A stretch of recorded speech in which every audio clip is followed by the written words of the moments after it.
peu tôt, c'est pas grave. On est en ligne. Bonjour à tous. Bonjour à tous, il va falloir meubler pendant 8 minutes. 8 minutes. Bon, on peut partir et revenir au pire, mais C'est pas grave. c'est pas grave, on va attendre les derniers. Faudra que je recoupe surtout. Faudra que je recoupe plus largement sur la vidéo YouTube. C'est pas grave. Après, je sais pas si techniquement on peut mettre en pause et revenir dans 8 minutes. Non, mais c'est pas dans 8 minutes. Non, non, mais c'est pas grave. Les gens nous parlent sur le chat, du coup, ils nous disent bonjour. Bonjour. Bonjour Victor, bonjour Christelle, bonjour Corinne, bonjour les filles. Corinne Mazet. Bonjour Corinne. C'est quelqu'un que j'ai accompagné, donc cool. C'est bien que tu participes. Voilà, parfait. Donc les micros sont fermés, le chat est ouvert, bien évidemment. Posez-nous vos questions. Dites-nous si vous nous entendez bien ou pas bien. Voilà. Super. Bonjour Charlène, c'est Nathalie Brunos de Giver. Ah super, bonjour Nathalie. C'est chouette de retrouver des commerçants avec qui on a travaillé. Vous nous entendez bien. Bonjour Arnaud. Parfait. Je vais mettre mon écran nettoyé. Le son est bon, la définition est bonne, tout le monde nous voit, nous entend bien, c'est chouette. Tu es bien installé. Corinne dit bonjour ma sœur Nathalie Binos. D'accord, Corinne et Nathalie sont sœurs, c'est parfait. Ça commence à devenir intime ces relations sur les webinaires. Ce webinaire, c'est parfait. Christelle, allez-y, je vais poser mes 2 questions. Oui, donc vous le savez, si vous suivez un peu les webinaires avec moi depuis bientôt 2 semaines, je suis le relais, je me fais le porte-parole de vos questions à travers ce chat. J'essaye de poser les questions de tout le monde, ou parfois je dois sélectionner, vous le savez, tout dépend un petit peu de la quantité de questions. Alors, en attendant, vu qu'on a encore 3 minutes à meubler, on laisse les gens se connecter. On attend une centaine de personnes. Vous êtes déjà 30, donc on continue. On a les questions de Christelle, je te les partage en amont. Aude, tu m'entends bien avec tes écouteurs? Moi, je t'entends parfaitement. Est-ce que tout le monde m'entend bien? Avec les écouteurs, ça passe? Oui. Oui, oui, oui, tout le monde dit oui. Super. Alors, les questions de Christelle, en attendant, on y répondra sûrement avec tout le monde, mais pour que tu les aies, Aude. Alors, vu que j'ai beaucoup de... Hop. Alors, je lis en amont. Je vais prendre de mon truc. En 2016, la plupart des professionnels s'accordaient à dire qu'il ne fallait pas une page professionnelle sur Facebook, mais uniquement sur LinkedIn et Viadeo. Est-ce que ça a changé? Première question. 2016, c'est vieux hein, pour les réseaux sociaux. Hein. C'est un peu vieux, ouais.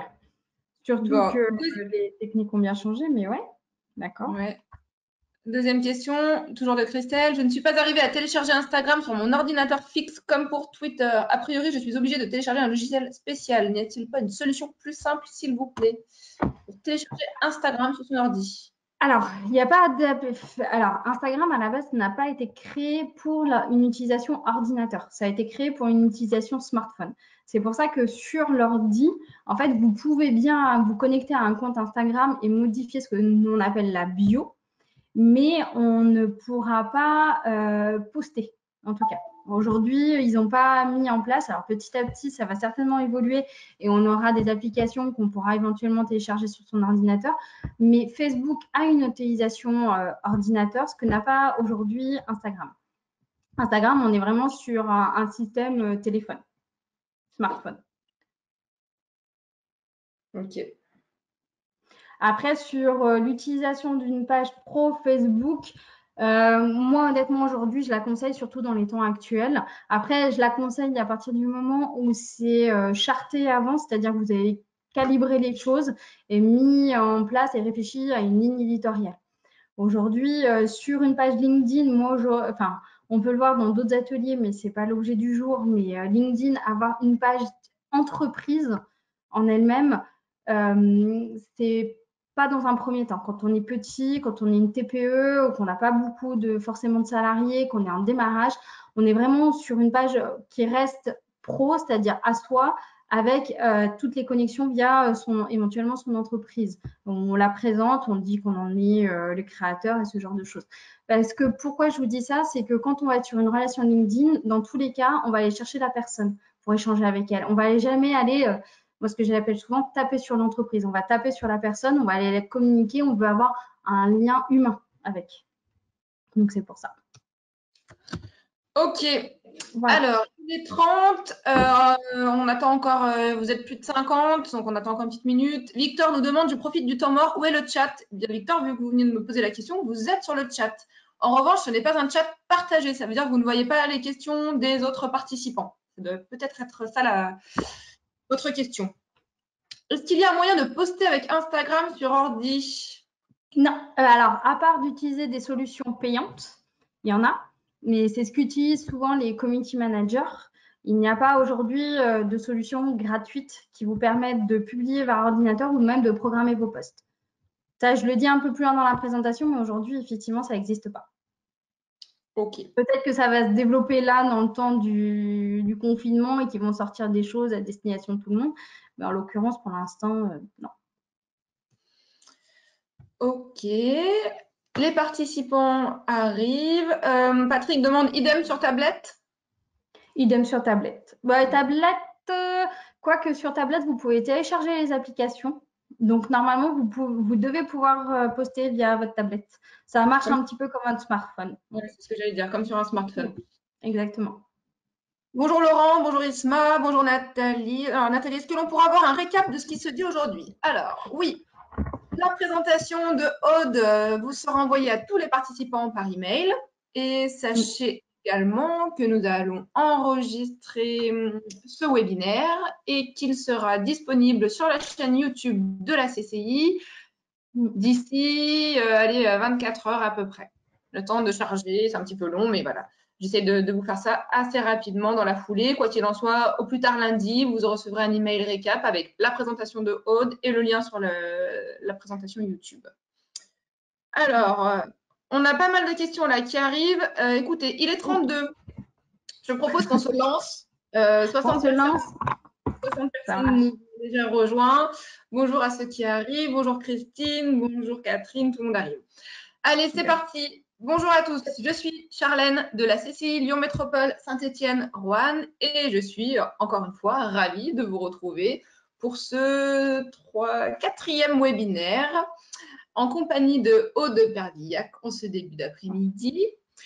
Ma copine de la CCI, conseil numérique à la CCI Lyon Métropole Saint-Étienne-Roanne, qui va aujourd'hui nous parler de Facebook et d'Instagram pour les commerçants.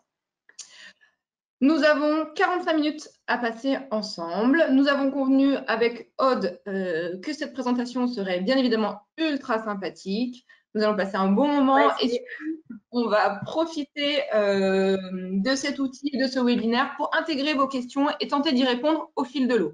Donc, n'hésitez pas, utilisez le chat, posez-nous vos questions et on fera notre maximum pour y répondre tout au long de la présentation. Il est 13h33. Aude, je pense que on attaque. Merci Charlène. Donc du coup, merci Charlène de me présenter. Donc je suis Aude de Perfiac de la Chambre de commerce de Lyon et Saint-Étienne Métropole Roanne. Voilà. Et l'objectif aujourd'hui, c'est qu'on partage ensemble un petit moment par rapport à Facebook et Instagram. Donc comme vous allez voir aujourd'hui, je vais reprendre certains basiques. Et l'objectif, c'est d'aller un petit peu plus dans le fond et de vous montrer quelques exemples de posts qui peuvent se faire en ce moment et qui peut éventuellement vous aiguiller pendant cette période de confinement parce qu'on ne sait pas forcément comment faire et quoi dire. Donc, les réseaux sociaux, pourquoi? Alors, vous le savez bien et vous en doutez bien, mais c'est aussi un outil de sa relation client. Ça permet aussi de fidéliser. Alors, fidéliser en ce moment, ça, vous allez me dire, c'est un peu compliqué parce qu'effectivement, ils ne peuvent pas venir forcément sur place. Mais en tout cas, ça va vous permettre d'entretenir votre relation client. Donc, c'est l'objectif aujourd'hui, c'est effectivement d'entretenir cette relation que vous avez avec votre client, de vous positionner par rapport à la concurrent, mais aussi d'aller de manière indirecte aussi conquérir de nouveaux clients.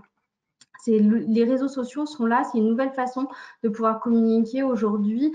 On utilise de plus en plus, vous devez le voir, et si ça se trouve, vous le faites même à titre personnel, utiliser par exemple les Facebook Messenger pour contacter des entreprises. Pourquoi? Parce qu'en fait, via Facebook Messenger, plus l'entreprise va répondre vite, plus elle va activer certains badges et mieux elle va remonter en termes d'algorithme auprès du grand public. Donc, en fait, vous avez tout intérêt à ce niveau-là, effectivement, d'être présent et de communiquer via vos réseaux et d'utiliser vraiment comme un outil de relation client, voire un outil de SAV. C'est vraiment un intérêt. Aujourd'hui, en termes d'évolution des comportements, vous allez voir, bon, pas besoin de vous dire que les gens sont de plus en plus connectés. Facebook, aujourd'hui, est le premier réseau social au monde avec plus de 2,4 milliards d'utilisateurs. Donc, alors j'arrondis, hein, on va dire 47 millions de Français. Et Instagram, aujourd'hui, on est 1 milliard d'utilisateurs avec 28 millions de Français. Sachant que si vous le savez, ou en tout cas je vous le dis, Facebook, Instagram, eh ben, c'est la même maison. Donc, vous imaginez, on fait 47 plus 28 millions de Français, le nombre de potentiel de personnes que vous pouvez toucher via les réseaux est très important. Après, on ne dira pas la même chose sur Facebook et sur Instagram, mais vous ne ciblez pas la même population. Mais aujourd'hui, il y a un nombre croissant d'utilisateurs sur les réseaux et en moyenne, les gens passent 82 minutes sur les réseaux sociaux. Alors, ça, c'est hors confinement. On est bien d'accord qu'aujourd'hui, quand vous regardez un petit peu sur les réseaux ce qui se passe, on voit que les temps sont doublés, voire triplés sur les réseaux sociaux parce qu'effectivement, c'est un moyen de communiquer, de rester en contact et de s'occuper malgré tout aussi, je peux me permettre. Mais voilà. Donc, c'est un temps qui est important et sur Facebook et Instagram, vous n'allez pas avoir effectivement la même typologie de personnes qui vont vous suivre. On dit souvent que Facebook se pépérise un petit peu, mais il vous permet d'avoir accès à certaines choses que ne permet pas d'avoir Instagram. Voilà. Les audiences, voilà un petit peu de chiffres et de statistiques pour que vous puissiez vous en rendre compte. Donc, Facebook, vous voyez que les 4 premiers sont Facebook, YouTube, Instagram et WhatsApp. D'accord? Et aujourd'hui, Facebook, Instagram, WhatsApp, c'est la même maison. Donc, l'empire, quand même, Facebook est présent sur les 4 premières marches du podium sur 3. Sur 3 des 4 premières marches. Pardon, je reprends l'inverse. Donc, voilà, il y a quand même une puissance qui est assez énorme en termes de visibilité. Sachant que YouTube, aujourd'hui, je vous mets en réseau social. Alors, les gens n'avaient pas forcément dans l'idée que ça devenait de plus en plus un réseau social et au contraire, ça le devient de plus en plus. On fait de plus en plus de vidéos YouTube. Vos enfants, vous-même, si ça se trouve, suivez des YouTubeurs qui font des millions de vues et des millions de followers et qui ont une puissance d'action assez relativement importante. Voilà, mais YouTube devient un vrai leader en termes de réseau social et va se développer de plus en plus, sachant que Google égale YouTube, ça aide aussi en termes de référencement. Petite mise à part. Alors, les étapes clés. En termes d'étapes clés, donc la première chose… Vas-y. Excuse-moi. Allez, je me permets de te couper parce qu'on a déjà une petite première question de Maxime qui nous demande, tu as parlé d'outils de SAV dans l'utilisation des réseaux sociaux. Oui, ça présente. Ouais. Voilà. Est-ce que tu peux un petit peu développer ce point et sur l'usage qu'on peut en faire? Alors, sur les SAV, il y en a beaucoup qui l'utilisent pour poser des questions sur les produits ou quand ils ont des questions, par exemple, effectivement, vous avez mis en lien sur votre site ou sur votre boutique Facebook ou autre, un produit, est-ce que déjà d'une, il est toujours de stock, toujours disponible? Donc ça, c'est plutôt l'information en amont. Et une fois que le produit a été vendu, qu'il y a un problème, donc ça peut être du SAV, vraiment du service après-vente qui a un problème, les gens vont communiquer, vont poser des questions via Facebook Messenger, par exemple, en demandant, j'ai passé ma commande, je ne l'ai toujours pas reçue, où est-ce qu'elle en est? Ça peut être ce genre de SAV-là. Moi, personnellement, à titre personnel, je l'ai déjà utilisé. Moi aussi. Voilà. Ça marche très bien. Et ça marche super bien. J'avais commandé un meuble, on va dire. Il y avait des retards de livraison, impossible de joindre au téléphone le SAV. Qu'est-ce que j'ai fait? J'ai fait un mail sur Facebook Messenger en 3 minutes.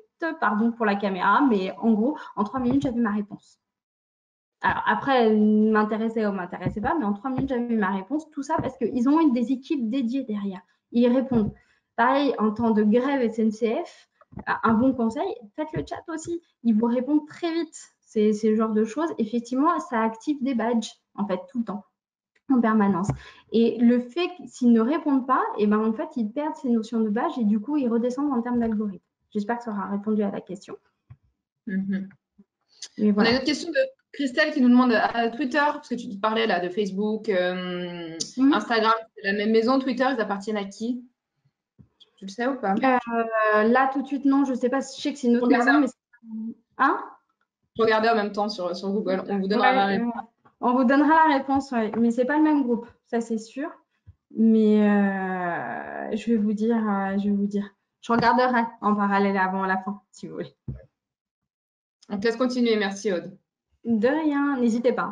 En niveau, alors du coup, j'allais vous évoquer un peu la ligne éditoriale. Ce que je disais en amont aussi, c'est d'avoir une page Facebook et Instagram. Il ne faut pas non plus y aller n'importe comment, dire bah, je crée ma page et puis après plus rien, et puis je vois un petit peu au fil de l'eau comment je fais, comment je positionne. Moi, c'est entre guillemets avec l'accompagnement que je peux faire. C'est pas comme ça qu'on fonctionne, c'est pas comme ça qu'on agit. Déjà, on va étudier sa clientèle, à qui on s'adresse, comment on s'adresse et quels sont aussi leurs usages vis-à-vis du web. C'est-à-dire, est-ce que c'est des personnes qui sont habituées à travailler sur les réseaux sociaux, à utiliser l'Internet et ce genre de choses? Est-ce qu'ils ont des facilités avec ça? Oui ou pas, déjà, parce que du coup, on n'utilisera pas forcément les mêmes choses. Ça nous permet aussi d'étudier sa concurrence, parce qu'aujourd'hui, n'hésitez pas, si vous avez votre page, à déjà liker et aimer vos concurrents, parce que ça vous permettra aussi de voir ce qu'ils font, les dernières nouveautés qui sortent, parce qu'aujourd'hui, même si vous avez un site web, toute l'actu que vous avez et que vous mettez, en règle générale, allez, je fais une généralité, mais on est à 90 ou 99%, vous la mettez plutôt sur Facebook, votre dernier produit, ou Instagram, que plutôt que sur votre site Internet. Clairement, très peu de gens, une fois qu'ils ont sorti leur site, le retouchent et le bougent de manière assez régulière. Donc, du coup, ça vous permet aussi de positionner concurrent. Tu voulais me dire quelque chose, Charmaine? Non? Oui. Une réponse automatique maintient les badges de SAV, demande Anaïs. Alors oui, ça maintient les réponses automatiques. Après, c'est pas non plus toujours très bon. Il ne faut pas oublier, même s'il y a la réponse automatique, de répondre. Parce qu'on se dit souvent, quand il y a la réponse automatique, et c'est la première qu'on met en place, qu'il faut quand même derrière que vous réagissiez relativement vite, parce qu'il y a aussi l'expérience client qui va venir derrière. D'accord? Donc, quand vous faites ça, faites merci effectivement du badgeage automatique. Merci, j'ai bien pris en compte votre message. Je reviendrai vers vous. Et là, n'hésitez pas à donner un espèce de timeline, on va dire, dans les 24, 48 heures. Voilà. Histoire que les gens sachent à peu près à quelle vitesse vous les recontacter. Mais oui, ça marche. Ok. On a Thierry aussi qui nous demande, ça c'est une question un petit peu plus technique. Il avait un compte Facebook Pro créé par une ancienne collaboratrice. Elle les a quittés. Comment il fait pour récupérer ses codes d'accès? À elle. Alors après, il y a plusieurs choses. Si c'est une page Facebook, il y a ce qu'on appelle dans les paramètres, vous avez des rôles par rapport à cette page. Et s'il y a qu'elle qui a un rôle d'administrateur, ça va être très compliqué. Il faudra il faudra qu'elle aille sur la page pro et qu'elle nomme quelqu'un d'autre en tant qu'administrateur. Il faut aller dans le petit onglet des paramètres. En fait, il faut convaincre l'ancienne collaboratrice. Ouais, il faut recontacter l'ancien. En fait, il faut déjà aller sur la page pro. Est-ce qu'il y a quelqu'un qui a accès autre que cette personne à la page pro en tant qu'administrateur?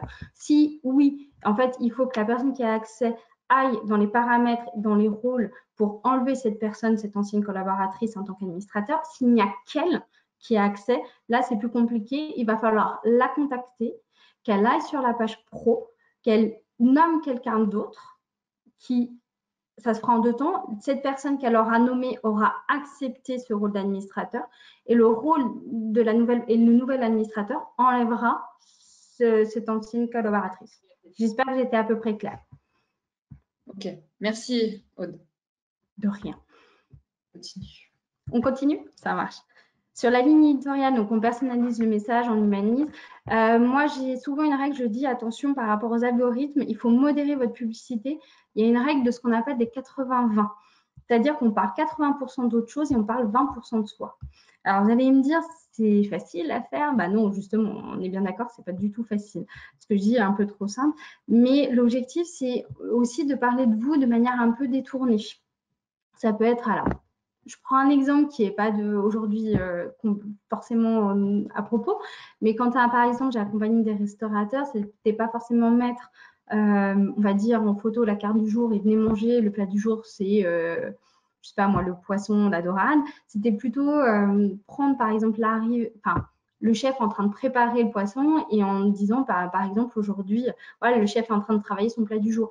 On n'a pas dit en fait à sa communauté, venez manger chez moi, vous allez manger de la dorade ce midi, mais on le fait de manière un peu détournée. Et ça rentre dans la règle. Et pourquoi on dit dans la règle des 80-20, c'est que Facebook, en fait, n'oubliez pas que Facebook, alors c'est valable Facebook et Instagram, mais Facebook et Instagram, pardon, ils ont des petites choses qu'ils aiment bien vous faire payer, qui sont des publicités, des Facebook Ads. Donc, si vous faites que de la publicité, eux, en fait, ils vont vous baisser en termes d'algorithme, mais vous allez moins remonter vis-à-vis de votre audience, en fait. Pourquoi? Parce que eux, leur intérêt, c'est que vous leur achetiez de la pub, quoi, clairement. Donc, en fait, plus vous allez faire des liens commerciaux, plus ça va être compliqué pour vous après derrière de remontrer. Donc, l'objectif, c'est de parler de vous de manière un peu détournée. On avait, par exemple, une fleuriste qu'on accompagnait. Je prends souvent l'exemple qui avait mis une photo de sa composition et qui avait souhaité un bon dimanche. Voilà, aujourd'hui, on n'était pas sur quelque chose de venez acheter mon dernier bouquet parce que vous êtes invité à midi. Mais c'était, par contre, vous saviez que si vous vouliez ce bouquet, vous pouviez aller chez elle et acheter ce bouquet.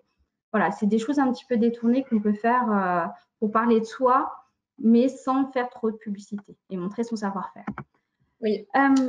Dis-moi. Du coup, pour répondre pardon à Sophie, cela veut dire que l'on évite de mettre le lien de son site dans un post. Oui. Alors oui, on peut le mettre, mais pas systématiquement. Pas systématiquement. Je vous montrerai un petit peu, il y a des manières détournées après quand vous faites du e-commerce, de pouvoir faire des liens, de pouvoir suivre en fait si ces liens ils ont marché, d'avoir des statistiques sur ces liens. Mais effectivement, on évite de faire trop de liens tout le temps. En fait, il faut bien respecter, faire attention à la règle des 80-20. Oui. Justement, Julie nous demande, cette règle des 80-20, elle est autant valable pour les stories que pour le feed? Alors, les stories, je les mets un petit peu à part parce que je mettrai plus pour le feed, plus pour les posts que vous faites, sachant que de toute façon, sur Instagram, vous pouvez mettre qu'un seul et unique lien qui est celui de la bio. Je vous montrerai pour ceux qui ne savent pas ce que c'est que la bio, ce qui n'est pas le cas pour Facebook, vous pouvez mettre des liens dans chaque post. Alors, Instagram aussi, vous pouvez mettre des liens, mais il faut avoir un nombre d'abonnés assez immense, ce qui n'est pas forcément le cas quand on débute, en tout cas. Ok. On a encore une question de Anne qui nous dit le post Instagram peut se partager avec Facebook alors que la finalité n'est pas du tout la même. Pas tout la même, pardon. Est-ce donc vraiment judicieux? Non, ça répond, en fait, vous évoquez une des choses dont je vais parler un peu plus tard, c'est-à-dire qu'on ne met pas la même chose sur Facebook et sur Instagram. On ne fait surtout enlever la publication automatique entre les deux. C'est-à-dire que souvent, quand vous êtes sur Facebook et que vous faites une publication, on vous propose de publier de manière automatique sur Instagram ou vice-versa. Surtout, vous l'enlevez. Vous ne faites pas de la même post parce que justement, vous n'avez pas la même communauté, ce n'est pas les mêmes personnes, vous n'avez pas les mêmes personnes qui vous suivent. Souvent, on dit que Facebook, c'est pépérisé. C'est des personnes un petit peu, on va dire, on va dire, tout le monde a un compte Facebook. Sauf les très jeunes, les ados, mais ce n'est pas forcément votre team, les ados. Mais ceux qui sont actifs et présents, on va dire plutôt que c'est entre 45 et 60 ans, voire un peu plus. Alors que les autres, là, on va dire la tranche d'âge, on va dire même 40. Mais l'autre tranche d'âge, on va dire, qui peut être intéressant aussi, les 20, 35 ans, sont plutôt sur Instagram maintenant. Alors, c'est des généralités que je dis parce que c'est pas vrai parce que vous naviguez un peu entre les deux. Mais Instagram sera beaucoup plus sur le côté influenceur. On va regarder les dernières tendances. On va plus facilement aimer, liker que sur Facebook et ce genre de choses. Donc, effectivement, on ne cible pas la même population entre les deux et du coup, on ne dit pas la même chose. Ok, alors on va tester poursuivre. Nadia, on va répondre à vos questions, je pense, avec Aude au fil de la présentation sur des infos sur les conditions générales de vente, les modes de paiement que l'on peut mettre en place sur Facebook, ainsi que comment passer du clic sur une pub Facebook Ads à comment on transforme finalement le clic. Je pense que tu vas y répondre peut-être après. Alors, j'aborde pas du tout la partie publicité. J'avoue, je le dis très honnêtement sur cette publication parce que avec le temps imparti qu'on avait, c'était compliqué. Pour moi, l'objectif, souvent, en plus, quand je fais de l'accompagnement, il y a Corinne qui nous suit, qui pourrait attester que j'ai accompagné.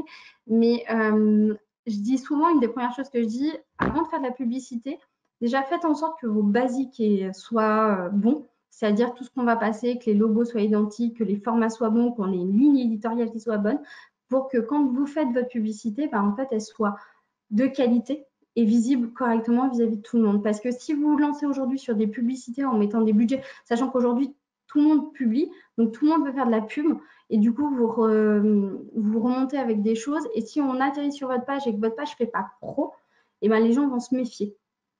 Et du coup, ça va être compliqué. Après, sur les conditions, par les conditions générales de vente, j'imagine que c'est par rapport aux pages boutiques.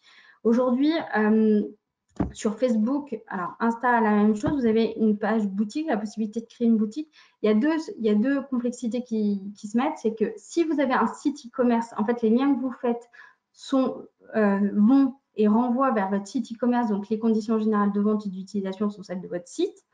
Maintenant, si vous faites une page boutique et vous n'avez pas site e-commerce, donc là, ça va être, on va dire, vous allez acheter de mano à mano, entre guillemets, et le règlement va se faire par message interposé. Donc là, vous allez faire par Facebook Messenger, comment est-ce que vous voulez me payer, par chèque, par virement, par PayPal et ce genre de choses. Par contre, attention, on est toujours sur des codes généraux de vente et d'utilisation du e-commerce. Donc, il faudra, avant que la vente soit conclue, que vous ayez défini la quantité, tous les codes un petit peu. Ça, c'est des liens éventuellement qu'on pourrait mettre après en amont. Il y a sur le site du gouvernement, je crois que vous avez pas mal de choses sur le e-commerce et les modes de solution de paiement en ligne pour les commerçants et e-commerçants actuellement avec les phases de confinement de ce qui peut se passer. Mais il y aura toujours des conditions générales de vente qui seront à faire attention. Ok. Oui, François, vous recevrez les slides après le webinaire ainsi que le lien YouTube du webinaire qui est enregistré. Très dur de coller au format de Facebook. Y a-t-il un truc particulier pour coller au format de Facebook? Coller au format. Pardon? Coller au format, qu'est-ce qu'il Je pense entendait qu'on a parlé des images. Alors, Ouais. Alors, les images, je vous les ai mis justement, c'est d'où ma slide là. C'est qu'en fait, ici, là, je vous ai mis le logo, je vous ai mis 180 par 180 pixels en format PNG. Donc, alors, les formats Facebook, en fait, pour pouvoir coller dessus, je vous ai mis ici des logiciels de photos, de retouches qui sont gratuits comme Canva, Snappa et Photofiltre, qui vous permettent en fait de créer votre gabarit de photos avec le nombre de pixels que je vous ai mis là et de pouvoir glisser votre photo et faire en sorte qu'elle soit sur le bon gabarit, le bon format, si c'était ça votre question. oui, Sachant qu'aujourd'hui, ouais, c'était ça, je suppose, j'espère. c'est ça.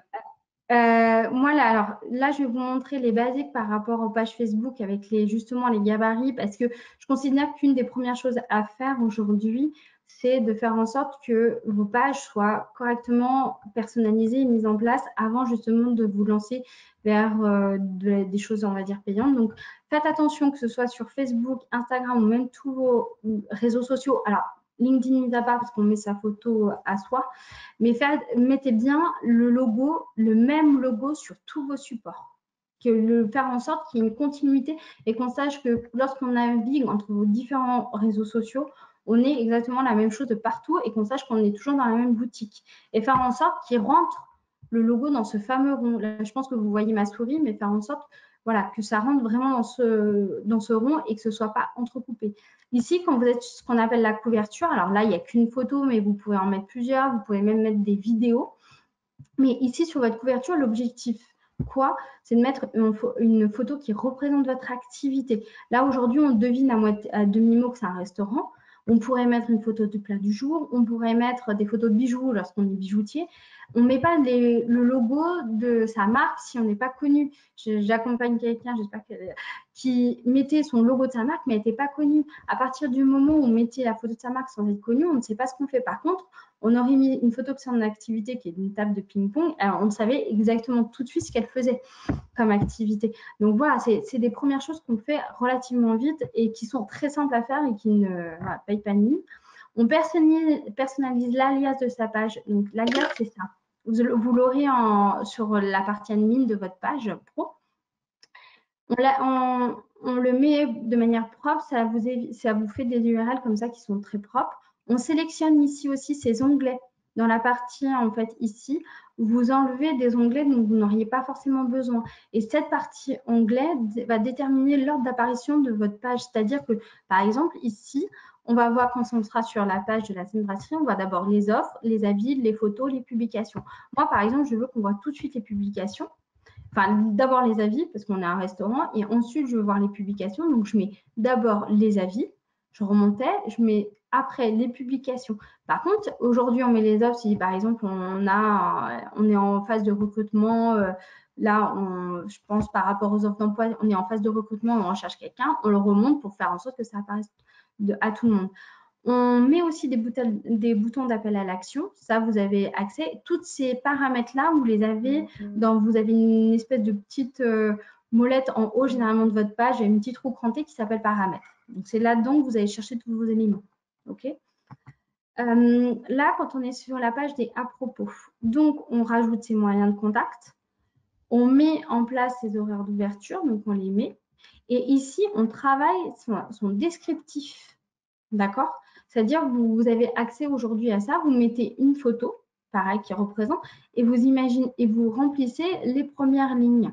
Enfin, les premières lignes, voire un peu plus. Vous avez la place de pouvoir parler un peu plus. Par contre, attention, quand on sera sur la page en haut, ici, alors on ne voit pas bien dans mon exemple parce que je n'ai pas fait un screenshot global, mais ici, quand vous êtes sur une page, vous avez que les 3-4 premières lignes. Donc, faire attention de toujours mettre dans les débuts, ce qui n'est pas le cas ici, c'est des choses qu'on a retravaillées par la suite, mais les 3 premières lignes les plus importantes. C'est-à-dire, qu'est-ce qui détermine votre commerce, votre activité aujourd'hui. D'accord? Ce pourquoi, en fait, vous voulez que les gens viennent, quel est, par exemple, votre élément différenciateur par rapport aux autres. Et qu'est-ce que vous faites? Voilà, si vous vendez des bijoux, dire quel type de bijoux, quelle qualité et comment vous le mettez en place. On va parler un peu d'Instagram là. Pareil, logo identique. Je vous ai mis du coup 150 par 150, donc c'est le pixel, toujours en PNG. Attention, sur Instagram, vous avez 3 petits points là. Il faut rendre votre compte public. Alors, public, ça, même si vous avez un compte privé, personnel, c'est-à-dire que vous pouvez, par exemple, moi, me trouver en tant que Aude Perriac, je peux avoir un compte public, c'est-à-dire que tout à chacun peut me trouver sur Instagram. Alors, cherchez pas, c'est pas vrai, j'en ai pas. Enfin, j'en ai un qui est privé et fermé parce que j'utilise pour faire des formations. Mais vous avez un compte comme ça qui peut vous être propre, donc comme Aude Perriac, public, et là, tout le monde peut voir mes publications.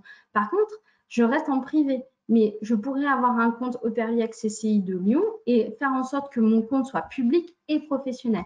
Et le fait de rendre professionnel votre compte, c'est ce qui va faire en sorte que vous ayez accès à vos statistiques.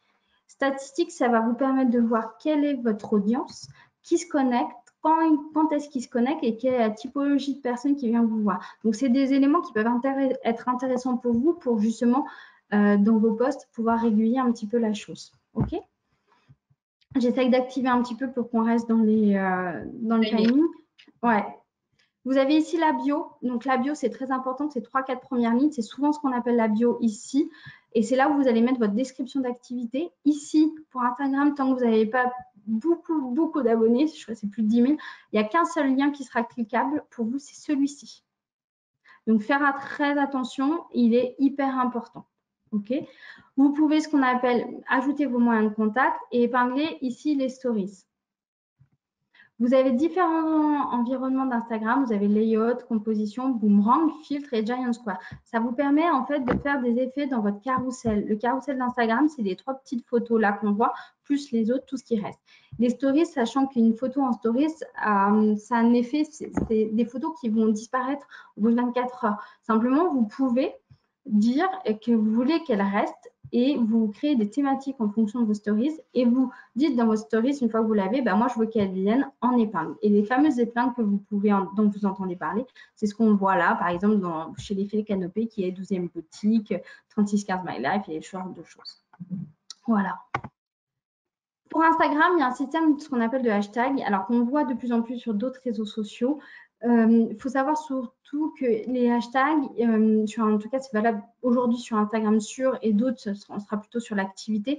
Mais en tout cas sur Instagram, il y a 3 typologies de hashtags. Il y a les hashtags qui sont propres au secteur, les hashtags qui sont géographiques et les hashtags de marque.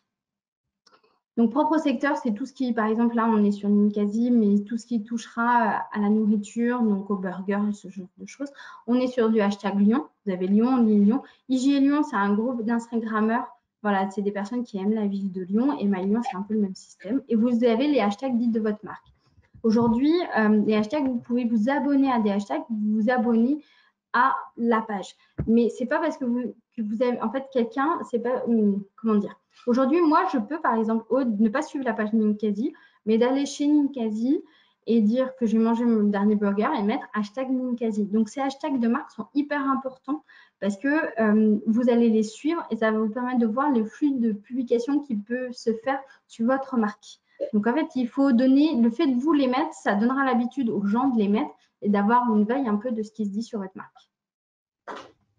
Voilà. Alors, Aude, ouais, vas-y, excuse-moi, je t'écoute. je vais laisser poursuivre 2 petites secondes. Sophie nous demande comment fait-on pour faire créer les moyens de contact? Les moyens de contact. Sur Instagram, c'est ça?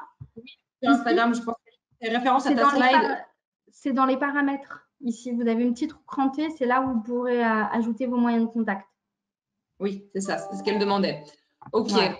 Voilà. Céline nous demande aussi, peut-on créer notre propre hashtag? Oui, l'hashtag de marque. C'est ce que tu viens de dire. Oui, c'est le hashtag de marque. Bien sûr. Voilà. Par exemple, il y a une époque, avant mon précédent job à la chambre de commerce, c'était de m'occuper d'une démarche qui s'appelle Lyon Shop Design. On avait créé notre hashtag Lyon Shop Design ou hashtag LSD. Voilà, mais c'est le jeu de mots, on n'utilisait pas trop parce que ça peut être d'avoir double connotation. Mais voilà, on peut créer son hashtag qui est son hashtag de sa marque. On avait hashtag Lyon Shop Design, hashtag CCI, hashtag ce genre de choses. Donc oui, c'est des choses qu'on peut créer tout à fait pour donner l'habitude aux gens de le faire. Là, je vous ai fait quelques slides sur des idées de posts de ce que font aujourd'hui les gens dans le cadre du confinement et qui sont des possibilités. Alors, je vous ai fait en version screenshot, je vous ai fait des captures d'écran de Instagram, mais c'est valable également pour Facebook, mais ça rentre plus facilement des slides. Aujourd'hui, vous avez par exemple Kuni Cookies. Alors, c'est que des Lyonnais. Je vous ai fait des screenshots pour vous montrer justement ce qui peut se faire aujourd'hui dans la région. Sur Kuni Cookies, par exemple, vous voyez, elle vend des cookies. Je ne sais pas s'il y en a qui la connaissent chez vous. Elle est énormément suivie. Mais aujourd'hui, elle disait, elle est fermée, par des mesures de confinement. Et elle questionnait les gens dans sa stories en disant, bah voilà, tu es entrepreneur, tu te sens seul, tu as envie qu'on parle ensemble, écris-moi quelque chose. Et voilà, c'est l'objectif, c'est aussi d'utiliser les réseaux sociaux quand vous êtes chef d'entreprise pour pouvoir rompre un peu cette solitude. Mais ça peut être, on peut l'utiliser aussi, ces stories, ces questions, dans son lot quotidien, vous êtes en phase d'hésitation sur deux choses, vous pouvez questionner les gens, est-ce que vous préférez celle-ci ou celle-ci? Donc, n'hésitez pas. Et ça vous permet de créer de l'interaction avec vos personnes. Et du coup, justement, de faire en sorte que vous gardiez le contact. Là, aujourd'hui, elle était fermée, par exemple. Mais juste pour vous montrer que, du coup, effectivement, elle a donné son stock de cookies aux hôpitaux Lyon. Mais si on regarde, elle est quand même à plus de 2000 personnes ayant aimé sa publication. C'est juste un petit peu énorme quand même.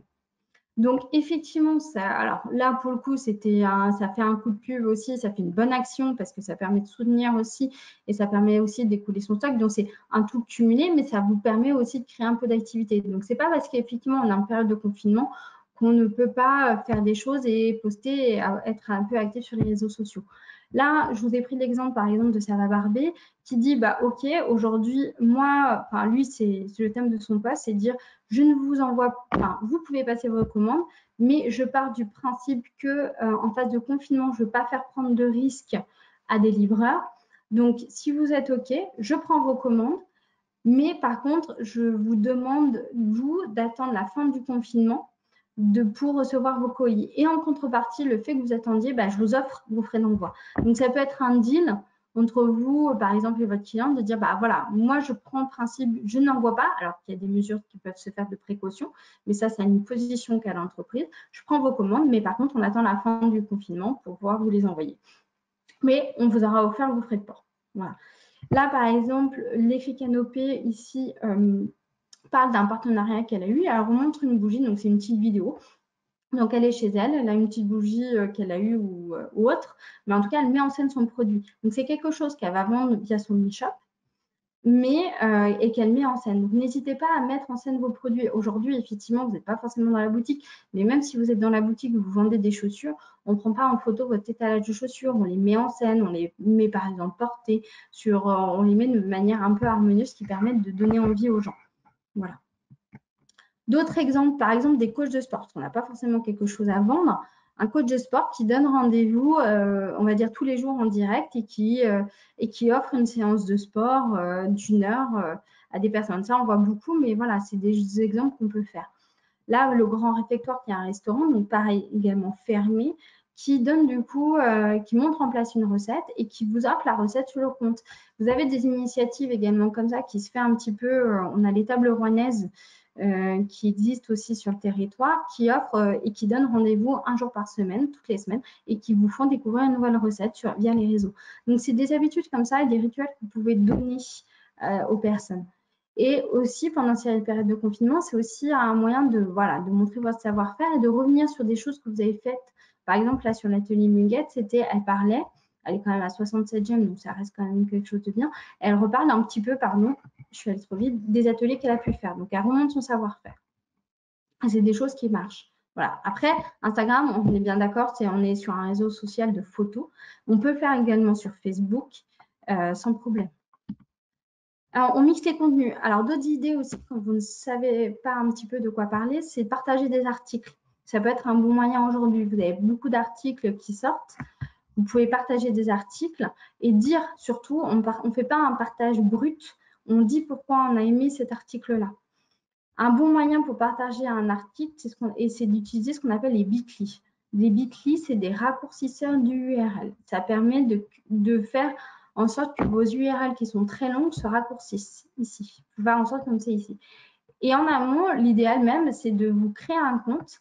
Pourquoi? Parce que tout ce qui sera après ici, vous voyez, à partir du chiffre, vous allez pouvoir le customiser, c'est-à-dire le mettre comme vous le souhaitez et surtout de retourner et de voir le nombre de fois où l'article aura été cliqué. Et ça veut dire voir si du coup les gens ont cliqué, ont eu un intérêt sur l'article. Mais ce genre de choses peut être aussi utile si vous faites du e-commerce. Par exemple, vous faites la promotion d'une chaussure, vous allez sur Bitly. Alors, je vous donne l'étape de base pour pouvoir publier via un Bitly. C'est-à-dire qu'en amont, vous avez enregistré en format PNG, JPEG votre photo. D'accord?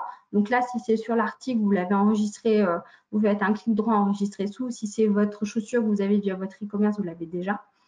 Vous allez sur votre Bitly, vous copiez et collez l'URL pour la raccourcir, vous la customisez. D'accord?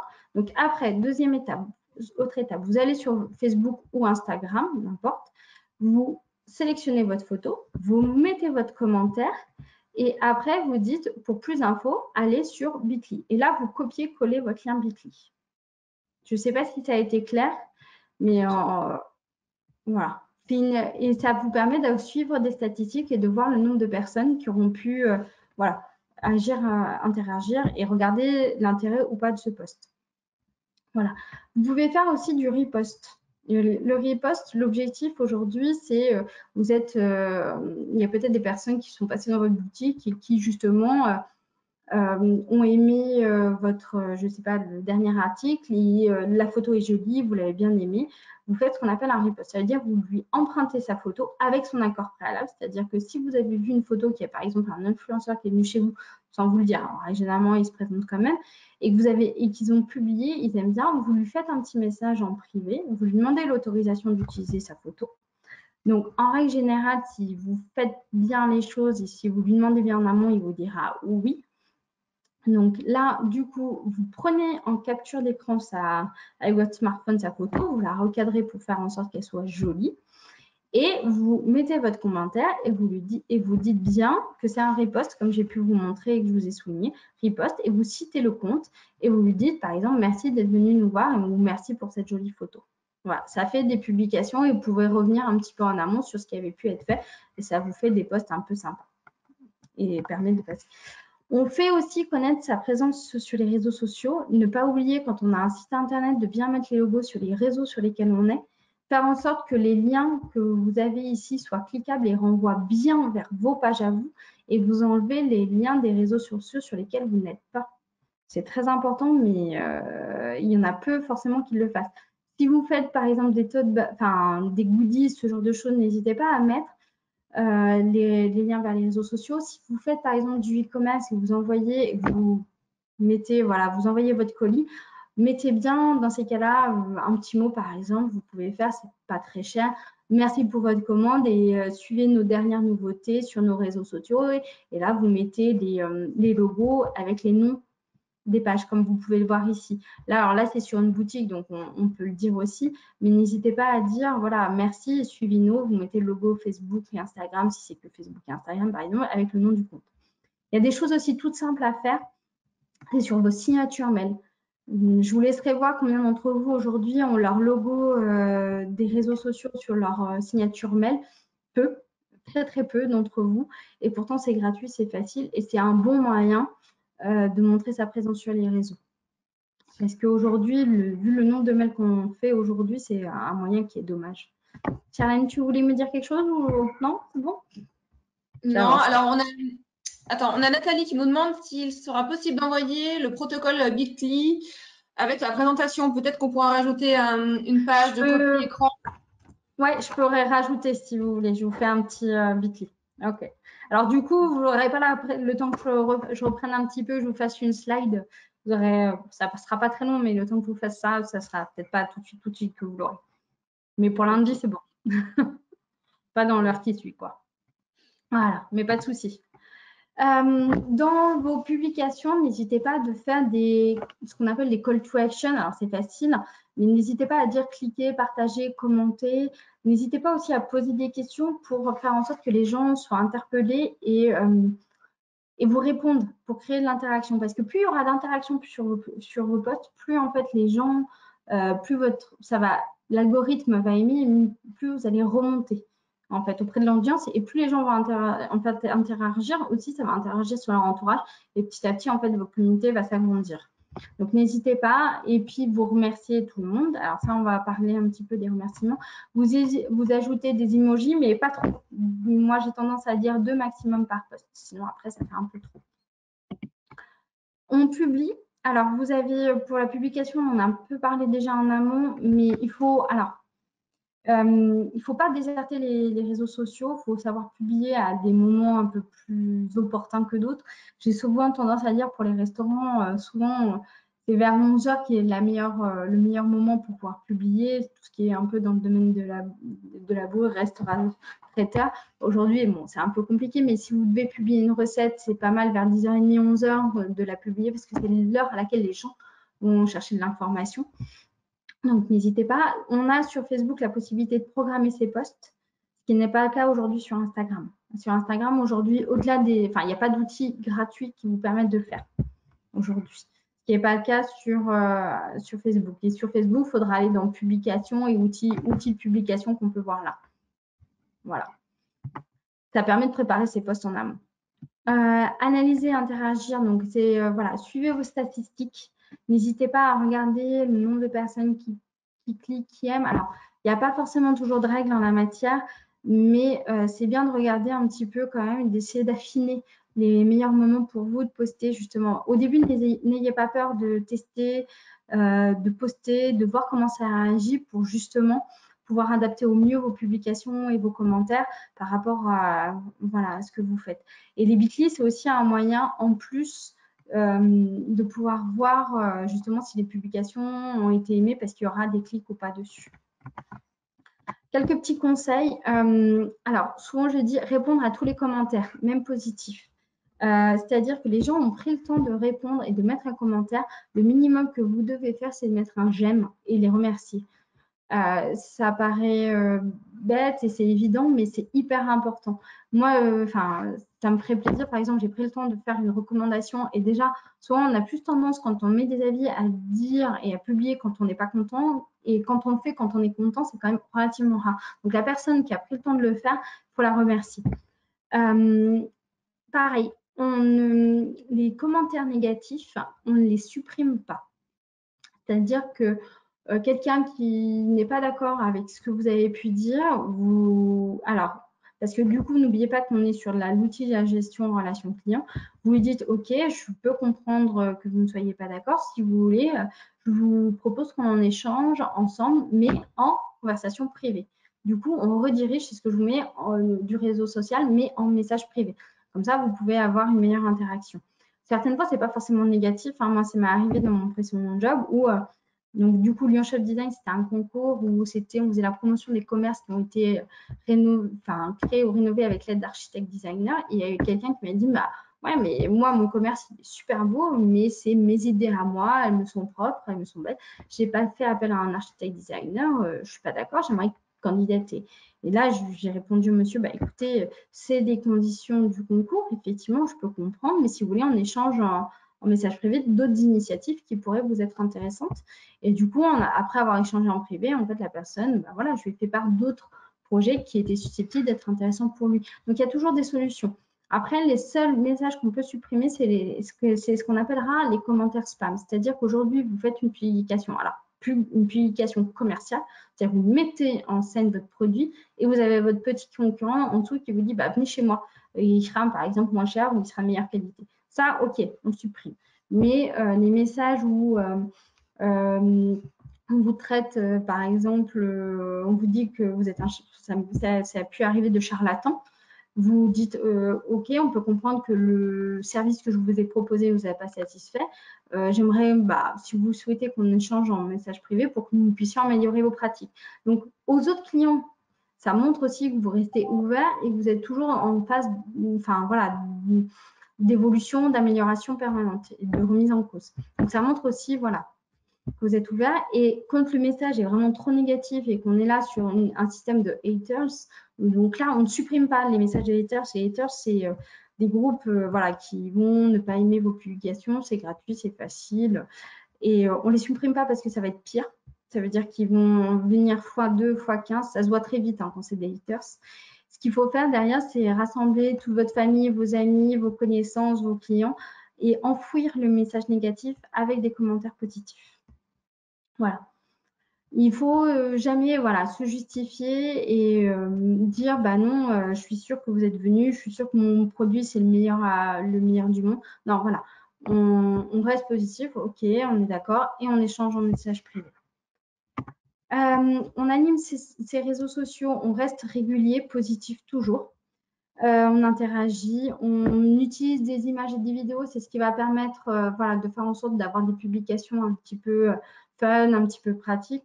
On ne met pas juste du texte, ce ne sera pas joli, de toute façon, vous ne montrerez pas en termes d'algorithme. Vous mettez toujours pourquoi, en fait, vous expliquez toujours pourquoi vous avez mis cette photo, cette vidéo, ce genre de choses. Par rapport à Instagram, par rapport à votre domaine, vous avez des systèmes, ce qu'on appelle des influenceurs.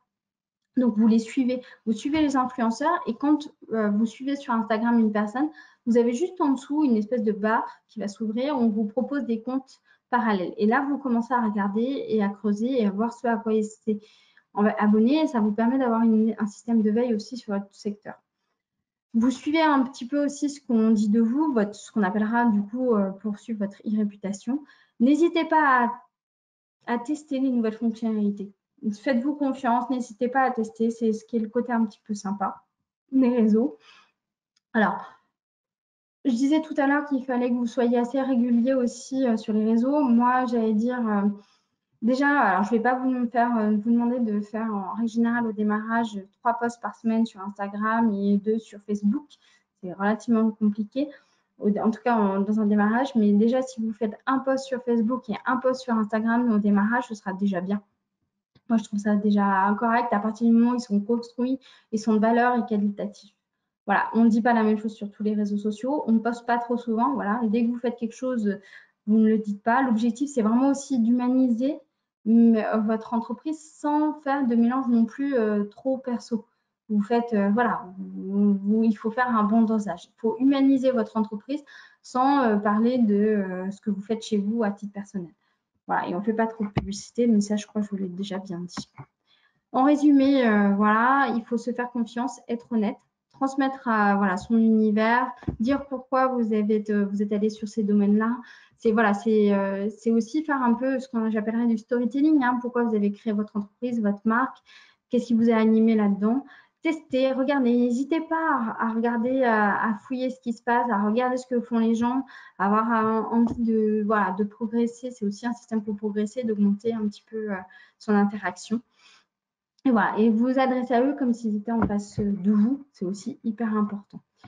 Je finirai juste avec ces 2 slides qui s'appellent Ma solution numérique. Donc, juste en termes d'outils, c'est un dernier outil que je vous dirais, c'est Ma solution numérique, c'est un portail de la région qui existe.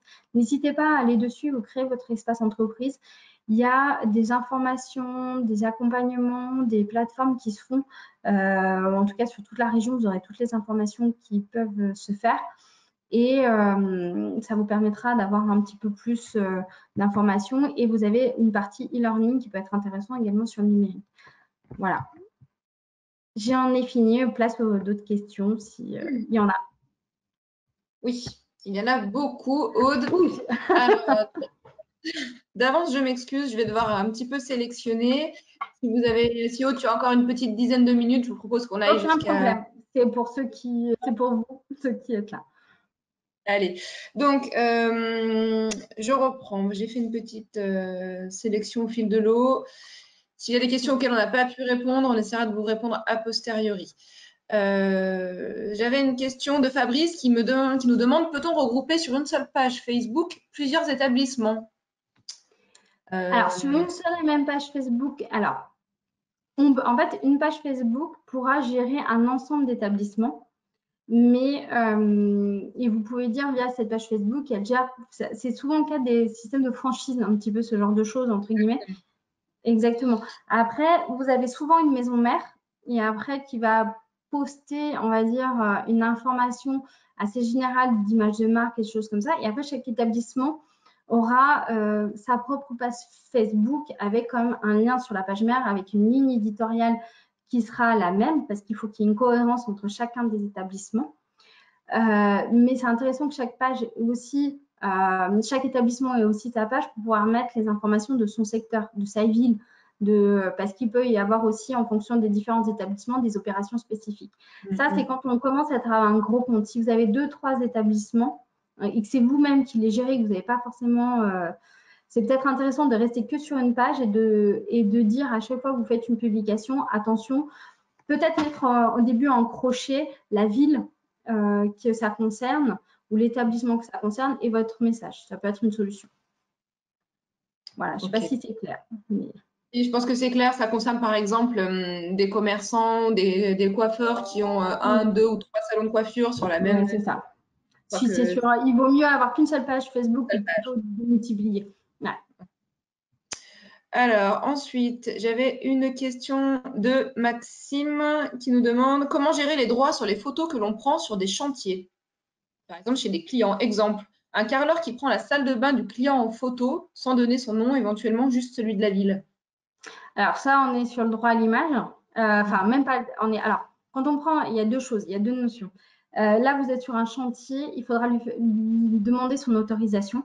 Donc après, vous avez des systèmes d'autorisation. Je pense que vous pouvez trouver des modèles, c'est très juridique ça, mais vous avez des modèles que vous pouvez trouver sur net en disant, bah, c'est un peu comme quand on vous prend en photo sur un espace public, on vous demande si vous êtes OK pour que ça apparaisse en fait sur le site internet, c'est un peu la même chose. Là, vous faites une photo de vente chantier. Vous regardez, vous avez des modèles tout simples et vous lui demandez quand même en amont son autorisation. Ça évite aussi beaucoup de tracas par la suite. Si vous sentez que la personne n'est pas super opérationnelle, mais que lui dit bon bah ok, vous lui faites signer comme quoi elle est d'accord, vous puissiez prendre en photo sa salle de bain et vous pouvez la poster sur les réseaux sociaux. Après, il y a l'autre partie, c'est-à-dire quand vous prenez des photos sur le net, attention, je ne l'ai pas dit, et je mets bien attention, faites attention qu'elles soient libres de droit ces photos. C'est-à-dire que ça se voit, ça c'est une mention, et souvent vous le voyez sur Internet ou sur Google, la photo peut être soumise à des droits. Donc attention, voilà, on fait bien attention à ça. On prend des photos qui sont libres de droit.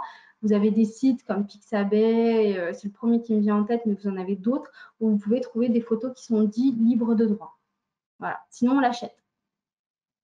Ok, donc l'idée c'est ça. On demande vraiment l'avis, l'accord de son client L'autorisation, et on toujours. formalise pourquoi pas. Ok. Exactement. Ensuite, on a une question de Christelle qui nous dit j'ai une page Facebook pour ma société, mais personne ne sait que c'est moi. Comment dois-je faire pour la faire connaître? Merci. Personne ne sait que c'est vous, que c'est votre entreprise. C'est du coup parce qu'en fait, alors personne ne sait que c'est vous. Comment la faire connaître? En fait, ça va être de faire en sorte qu'en fait, dans vos pages, vous pouvez faire en sorte de demander à vos amis qu'ils aiment votre page pro, qui sont pas, voilà, vous avez, je pense du coup, si je comprends bien la notion, une page par exemple qui serait Aude et une page qui serait l'entreprise. Il faut dire à mes amis qui me suivent que bah, j'ai créé mon entreprise, que le nom de cette entreprise c'est celle-ci, qu'on la retrouve sur Facebook, qui vous aime, la page et que petit à petit, demande à votre entourage d'aller aimer. Et après, bah, ce sera à force de faire des publications et de pouvoir réseauter comme ça que vous allez monter en termes de vues. Petit à petit, oui. Exactement. Ça On prend a du Camille, temps. Hein. on a Camille qui nous dit, je recommande FreePic pour les photos. Ok, je ne sais pas si tu connais. FreePic, non, je connais Shutterstock, mais ça, c'est payant. Il y a Pixabay et il y en a un autre que je l'aime, mais oui, de toute façon, tout à partir du moment où c'est libre de droit, toutes les bonnes astuces sont bonnes. Est-ce qu'on peut inviter une personne à aimer notre page sans être ami avec elle, nous demande Julie. Normalement, non. Normalement, non. Hein. Non, non, à moins qu'ils aient débloqué ça. Mais la dernière fois que j'ai testé, alors ça remonte un petit peu, ça remonte à quelques mois, mais la dernière fois, on ne pouvait pas. Ok. Et Nathalie nous demande, est-ce que c'est judicieux selon toi, Aude, de faire des campagnes Google Ads en ce moment? Il y en a beaucoup qui sont en train de les tester, là, justement, pour pouvoir remonter. Moi, je préconiserais d'attendre un petit peu pour voir, parce que là, on est encore dans la phase, on n'est pas au début du confinement, on est un peu au milieu où les gens ont encore, l'activité de consommation commence à reprendre, mais on est plus sur du besoin primaire. On va dire, quand j'entends primaire, c'est l'alimentaire, ce genre de choses. C'est plus ça que les gens recherchent encore. Et la phase occupation des enfants commence à se faire. Donc, ça dépendra du secteur sur lequel vous êtes, entre guillemets. Moi, c'est par rapport aux besoins. Là, aujourd'hui, on est sur une phase où on attend, on est vraiment en recherche de satisfaction de besoins primaires. Donc, ça dépendra du secteur. Je reviens sur une question qui a été posée au tout début, qui est un peu large, de Anne, qui nous demande finalement, Aude, c'est quoi pour toi une bonne ligne éditoriale? Ah, pour moi, une bonne ligne éditoriale et efficace. Alors ça, c'est hyper compliqué. Merci pour la question.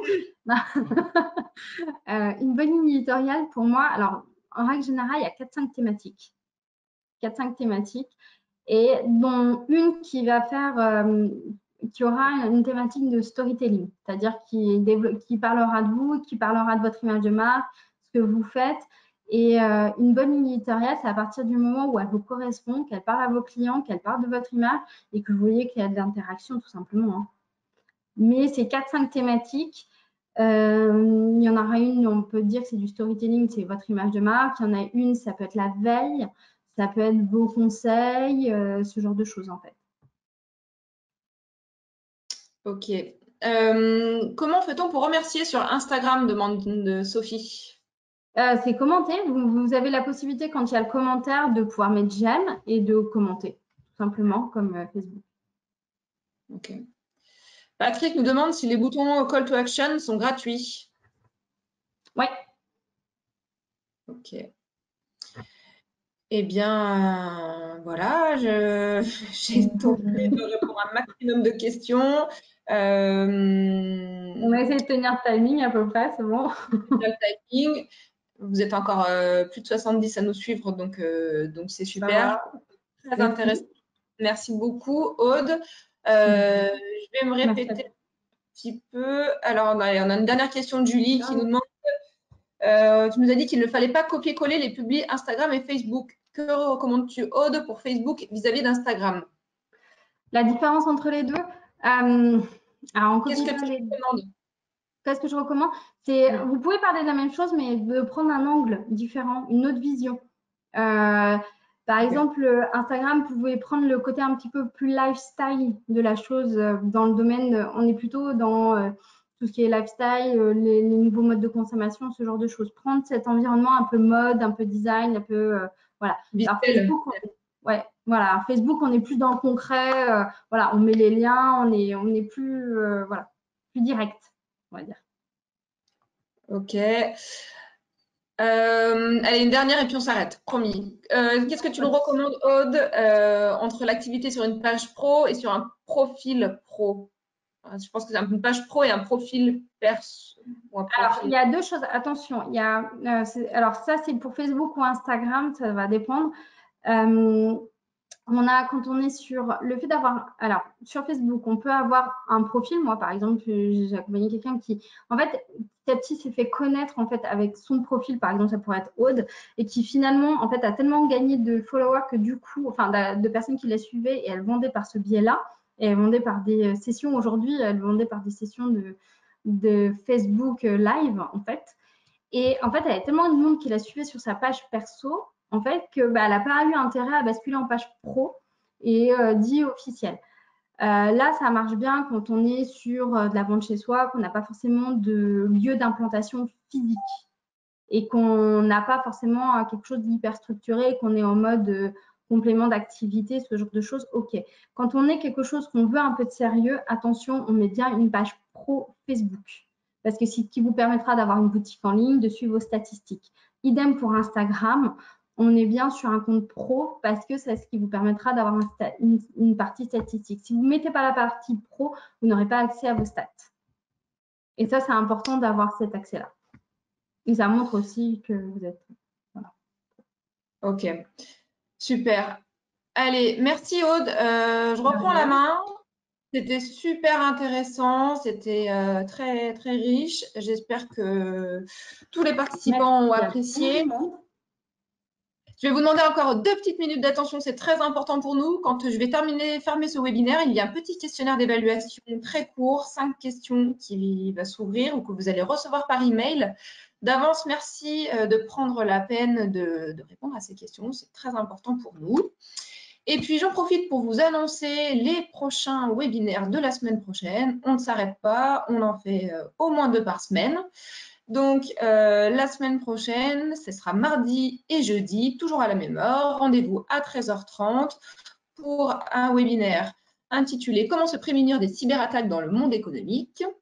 Ça sera donc mardi à 13h30 avec Mathieu de la place de l'ANSSI. Et puis, rendez-vous aussi jeudi. Pour vous, commerçants, ça peut être super intéressant. C'est quels sont les outils pour télétravailler efficacement avec Tristan Sévenier de l'espace numérique entreprise. Voilà, ça c'est le programme pour la semaine prochaine. D'ici là, je vous remercie encore. Encore merci Aude. Excellent après-midi. Merci à toi pour l'organisation. Et merci à vous d'être restés. J'espère vous retrouver aussi nombreux la semaine prochaine pour de nouveaux webinaires. Merci à tous.